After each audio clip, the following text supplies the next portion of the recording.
Okay, let's raise some big questions that have been sparked by that controversy between India and Pakistan once again when it comes to cricket. Has cricket become war minus the shooting? Are cricketers becoming political pawns in a larger political battle? Spirit of cricket or message of terror? What matters more? Handshake, refusal, a bit too blunt criticism over the fact that we are playing Pakistan in the first place. These are some of the questions that I'm going to raise. I'm joined at the moment by special guest Saad bin Jung. He's a former first-class cricketer. I'm joined by Shishir Attandi, former Mumbai cricket captain. Ayaz Memon, one of the country's leading cricket writers over the years. Javed Qureshi is a former Pakistan under-19 captain. I appreciate all of you joining us. I'm coming to each of you in a moment, but I want to first turn to Sunil Gavaskar, who we spoke to earlier. And I began by asking Mr. Gavaskar, your first thoughts on the Indian team refusing to shake hands with the Pakistan team. Was that the right thing to do? Well, I actually didn't see it, but it's entirely up to an individual what they want to do, because I think you have situations on the field where people are abusing you, saying things to you, and then at the end of the day, if you expect that somebody who's been calling you names, somebody who's been saying things to you, if you expect that you're going to go and embrace or shake hands with that person, that's asking for too much. So I don't know what had happened on the field, whether there was any exchange of words or anything of the sort. But if a person, I'm not even talking about a team, if an individual decides not to shake hands, he or she is perfectly within his and her rights to do so. But what will you tell Mr. Gavaskar, those who will say, please keep sports and politics separate, that you can't bring your political beliefs and messages onto a cricket field? Sports and politics have never been aside. It's been. Have a look at things over the years. Sports and politics has always been around. I wouldn't even say anything to somebody who says that. Wouldn't even want to get into any discussion with somebody like that. But the concern now is that Pakistan has officially written to the Asian Cricket Council saying they will boycott the tournament if Pycroft remains match referee. Do you see the next India-Pakistan game going ahead as planned? Or do you think the match and indeed the tournament is under some kind of threat? Well, we'll have to just wait and see. There's still a few days left, I think 5-6 days to go. And whether this a threat of them not playing because they don't want Andy Pycroft as the match referee, we'll just have to wait and see what happens, what the ICC does, whether the ICC takes because the ICC appoints the match referee. The ICC tells the ACC who the umpires are and who the match referee is going to be. So I think it's going to be not just an ACC decision. I think it will probably be an ICC call as well. Okay, that was Sunil Gavaskar saying it's up to individuals to decide whether they want to go ahead with a handshake or not. But I want to take that to all my guests who are joining me live, starting with you, Saad bin Jung. What's your view? Do you believe that it's the right thing that every player has the right, if Surya Kumar Yadav, India captain, doesn't want to shake hands with the Pakistani captain, wants to send a message on Pahalgam, is it the right thing to do or is it against the convention of cricket? Rajdeep, let me answer that in a different manner. See, there are three fundamental issues in front of us. One is the handshake. Second is what the Indian captain has gone and said after the game. And third is this Lakshman Rekha between politics and sport. Now, this Lakshman Rekha, which has existed since time immemorial, that I remember, has been there, and it has actually ensured that countries which are in conflict, countries which are maybe at the verge of war, etc., get to play each other. That's what the line has done so far. But what's happened after Pahalgam? What's happened after the massacre of those 27 innocents and the way they were massacred? It wasn't that they were killed in a war or there was a bomb blast, which is actually as bad. But the way it was done, the way it was planned, the way it was structured was very cold-blooded and terrible. So that Lakshman Rekha now stands completely squashed. It's abolished. It doesn't exist anymore. Now let's take the stance from there. Now comes the handshake. We didn't handshake before the beginning of the match. It's not that we waited to win before we decided not to shake hands. No, we took a stance before the match started. And we were very clear. We said, listen chaps, you people have fallen too badly. None of you have ever spoken out against terrorism. And we refuse to shake hands with you who sit there quietly and support this issue. And I'm glad that Javed is with us and he's going to respond to this. Because unless there is going to be some response, there is absolutely no reason to shake hands. For what? What the meaning of shake hands is play within the spirit of the game and peace and friendship. There is none of that anymore. It's gone. That's the second thing that the captain has said, which is the captain said after the game was very simple. He said, listen, what am I saying? I'm dedicating this win to all those people that you've murdered. And terrorism is terrible. I stand against terrorism. He didn't say it in those words, but he meant that. And it's absolutely clear. I mean, for heaven's sake, there's a captain of India which has finally stood up and spoken about the truth. When there was match fixing, no one said anything. When there's conflict, no one says anything. When there's huge corruption, no one says anything. Finally, a captain stands up and says something which is absolutely fine, and it's real, and people are finding fault with it. What heavens for? He's absolutely right in saying, I dedicate this win to these people, and I don't think you should actually kill one more last line. And this line between sport and the line between politicians, which, I mean, who are we to say anything against Sunil, Mr. Gavaskar, but that line has now, which existed for so many generations, has now been abolished. So there is absolutely zero respect or zero line between us, and what he did was absolutely right. Okay, so you believe what he did was absolutely right. Javed Qureshi, former Pakistan under-19 captain, why don't you respond to that? Saad bin Jung makes the point that Pahalgam means it's not business as usual. Pakistan's as cricket establishment, cricketers did not even show the empathy that they should have. They should have spoken out. The army state is what it is, but the players could have spoken out. Why should then India show the kind of respect to the Pakistan players if they don't empathize with a terror attack? Is broadly the point that Saad is making, and that the lines have totally got blurred between sports and politics. Yeah, thank you very much, and good evening, everyone. Yeah, look, yeah, can you hear me? Hello? Yes, I can. Yeah, yes, I can. Yeah, if the Indian players feel strongly, then they should have simply not played. I think once you come on to a cricket ground or a cricket match, you play by certain rules and certain decorum. If you feel strongly about something, boycott the game, and, we will have respect for you. But to simply expect Pakistan cricketers to show empathy, Pakistan cricketers are supposed to focus on their game, not to become pawns in a political game to show empathy or not show empathy. If the Pakistan team had won this game and the Pakistan players had made some statement dedicating this game to the Pakistan Air Force, I would have been equally upset, and I would have condemned that act. You play cricket, you come on to the ground, you play by certain rules. During the time of apartheid, and apartheid was pretty horrific. It was a pretty horrific thing. Gary Sobers and Graham Pollock, etc., played together. Mike Proctor and Zahir Abbas played county cricket together. Garth LaRue and Imran Khan played cricket together. They behaved as gentlemen. There were serious issues about apartheid. But cricketers have, you cannot allow cricketers to get embroiled in this, because there is no end to this. It's much better off, if you feel strongly, don't play. I mean, why did India end up playing if they felt strongly about this? Don't play.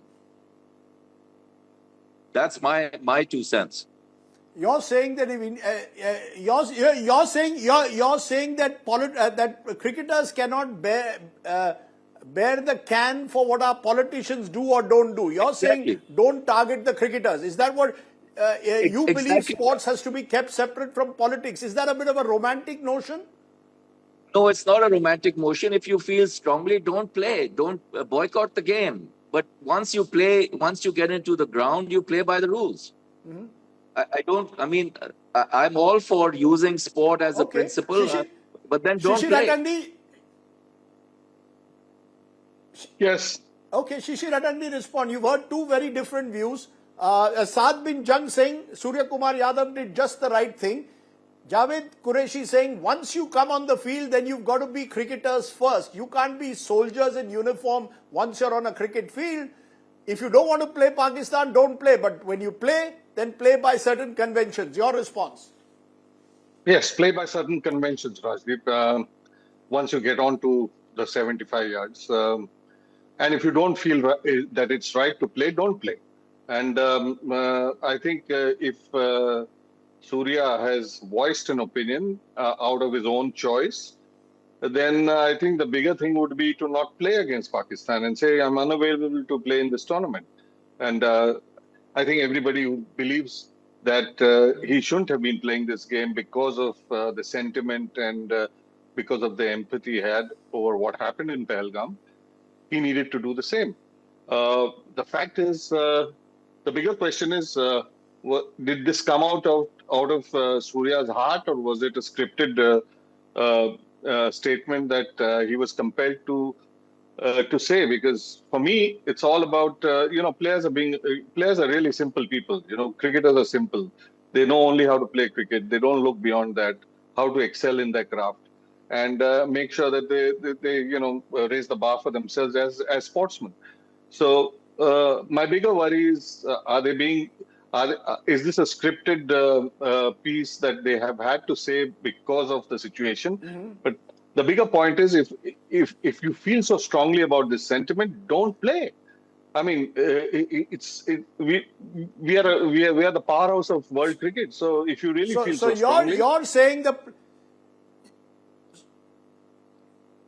no, it's easier said than done than don't play, because there are certain global tournament rules. But what you're saying, don't allow the players to become pawns in a larger political game. But Ayaz Memon, as someone who's seen the game for decades, do you believe that it's possible? Are we all romantic somewhere to believe that players can be immune to the political pressures around them? And therefore, if Surya Kumar Yadav had shaken hands, he would have received a volley of abuse, maybe from those who feel that Surya Kumar Yadav is now reaching out to Pakistan. So a few months after Pahalgam, so damned if you do, damned if you don't. It isn't easy to keep politics and sports separate in today's world. Oh, absolutely, Rajdeep. I think you hit the nail on the head, because there are the niceties of sport, and you want that to be kind of adhered to and accepted. We've seen that happen, but also it's happened in the breach of it. You've seen it happen in the Olympics. You've seen it happen on tennis courts. You look at what John McEnroe would do to his opponents. It might not be as polarized as it is in the current situation that we're talking about. But I think what I see from from like a distance view, I think India played it very smart. First, they participated in the tournament. There was a huge amount of debate whether India should go to the Asia Cup at all and participate in this cup. And then there was this, yes, we must participate, because otherwise you are putting yourself at risk for participating in the Olympics. So you made that gesture saying, we'll be there, we'll play Pakistan. But as you don't necessarily have to thump each other on the back. If that happens, it's great. It's happened in the past. It makes for a great sight that players are getting along with each other, win or lose, and India wins the match. And then I think they chose to deflect all the attention following their participation in the win on another matter, which has, remember. But Ayaz, what has changed between 1999, when, if you will recall, Pakistan defeated India in a match in Chennai, in a thrilling test match, and the entire crowd gave a standing ovation to the Pakistanis. It isn't as if there weren't terror attacks then. Terror attacks have taken place in the 1990s as well. So what has changed between 1999 and 2025? That now we don't want to have anything. If we want to stop the Indus Water Treaty, but we are going to play cricket with Pakistan? Look, it's a very different world we live in, isn't it, Rajdeep? In 1999, by 2004-05, when India went to Pakistan, had that fantastic series, which India won, the first time ever in Pakistan, the crowds came out on the streets to greet the Indian team. Indian fans and Indian media were, given free khana and pina everywhere else. So it's a very different scenario now. Even heading into this tournament, what the message was, not just from the fans, even from, for instance, in the political sphere, the opponents of the government at this point in time said we should not play against Pakistan. So that was the opposition to the team, but we still went and played. I think driven by an exigency, because you want to bid for the Olympics, you better make sure that you participate. So that was an Right. important thing to do. But let me take that to you, Saad bin Jung. Saad bin Jung, what has changed? Have Indian fan reactions and political reactions changed, or have the players changed? As I said, 1999, Ayaz Memon mentioned 2004. There seemed to be a bonhomie between players. Even in the 1980s, there was mutual respect between an Imran Khan and a Sunil Gavaskar. All of that seems to have changed. What has changed? Has the public mood changed, particularly in India? I think Rajdeep, what's happened over the past 2 decades or so is that because of the polarized politics of India, a lot of the youngsters have become Indian first, and they're thinking through India first. And I'm sorry, but I completely disagree, and I'm very disheartened with the point that Shishir, my good friend, made, is that the captain of India was coerced into saying things which he didn't want to say. So I think the whole ethos of today's youth is different. It is India first. It is that, forget the Muslim, Hindu issues, all those issues are gone. But what they feel for is their soldiers. What they feel for is the innocents. And I think everyone today feels what happened in Pahalgam was worse or literally as bad as what happened with Nazi Germany and the Jews. So then why play? But Saad bin Jung, then Saad bin Jung, if you feel so strongly about India first, if blood and water cannot coexist, why should blood and cricket coexist? Then don't boycott Pakistan. You play Pakistan, Rajdeep, but you don't want to observe the conventions of the sport anymore. No, Rajdeep, listen, this is a bilateral series. We're not playing one against the other. This is a bilateral series which is played on an international platform, and why should we turn around to the world and say we are frightened of playing them or we don't agree with playing them? We're going to come out looking bad. This is a bilateral series which needs to be played with a voice that we have to opine. We have to turn around and say we disagree with this, we disagree with what this team stands for, we disagree with what the players stand for, but we will play against them, and whoever wins or loses is irrelevant. And that's my point. Okay, so you're saying it's a platform for Indians who are angered with Pakistan to air a voice. Quick responses from Javed and Shishir. Javed, you first. Does Pakistan appreciate the kind of anger Pahalgam has set in this country? This is a reflection of that anger and rage. People in Pakistan response was somewhat muted. I think Pakistan, I disagree with the Pakistan Cricket Board going after Andy Pycroft. I don't think Andy Pycroft has done anything wrong. I think the lady on the call made the point that, he has not broken rules or he has not done anything. So I don't think that is appropriate. I think this issue is now getting blown out of proportion. I think it should just now be closed and we just get on with life and get on with playing cricket.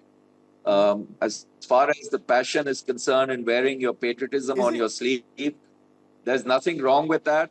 But, I just think that there are rules. There is a game that you're supposed to play. There are, as I said, I go back to the same point. If the Americans felt that the Russians had invaded Afghanistan in 1979, they simply boycotted the Olympics.